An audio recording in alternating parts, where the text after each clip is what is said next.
नमस्कार, आपण पाहताय लोकराज्य न्यूज 24। पाहुयात महत्त्वाची बातमी।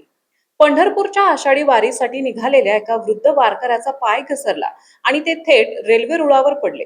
समोरून भरधाव ट्रेन येत होती। वेळ फक्त काही सेकंदाची होती, पण तिथे उपस्थित असलेल्या एका रेल्वे कर्मचाऱ्याने स्वतःच्या प्राणाची पर्वा न करता रेल्वे रुळावर उडी घेतली आणि त्या वृद्ध माऊलीला मृत्यूच्या जबड्यातून सुखरूप बाहेर काढले।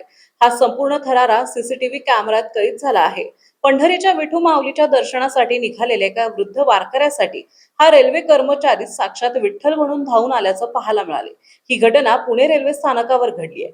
मिळालेल्या माहितीनुसार एक वृद्ध वारकरी पुणे ते पंढरपूर प्रवासासाठी रेल्वे स्टेशनवर आले होते। मात्र घाई गडबडीत त्यांचा पाय घसरला आणि ते थेट चालत्या ट्रेन समोर रेल्वे रुळावर पडले। समोरून इंजिन येत होते आणि प्लॅटफॉर्मवर उपस्थित प्रवाशांच्या काळजाचा ठोका चुकला। त्याच वेळी तिथे कर्तव्यावर असलेल्या एका सतर्क रेल्वे कर्मचाऱ्याची नजर त्या वारकऱ्यावर पडली।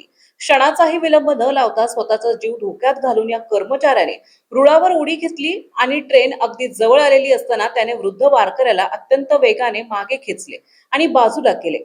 काही सेकंदाचा जरी उशीर झाला असता तर मोठा अनर्थ घडला असता। हा संपूर्ण थरारक प्रकार रेल्वे स्थानकावरील सीसीटीव्ही कॅमेऱ्यात कैद झालाय। या व्हिडिओमध्ये रेल्वे कर्मचाऱ्याची सतर्कता आणि तत्परता स्पष्टपणे दिसून येते। सध्या सोशल मीडियावर आणि रेल्वे स्थानकावर या धाडसी कर्मचाऱ्याचं कौतुक होत असून प्रवाशांनी त्यांच्या पाठीवर शाबासकीची थाप दिली आहे। महाराष्ट्रातील महत्त्वाच्या आणि ताज्या बातम्या पाहण्यासाठी आजच आमच्या लोकराज्य न्यूज 24 न्यूज चॅनलला YouTube वर सबस्क्राईब करा आणि बेल आयकॉन प्रेस करा।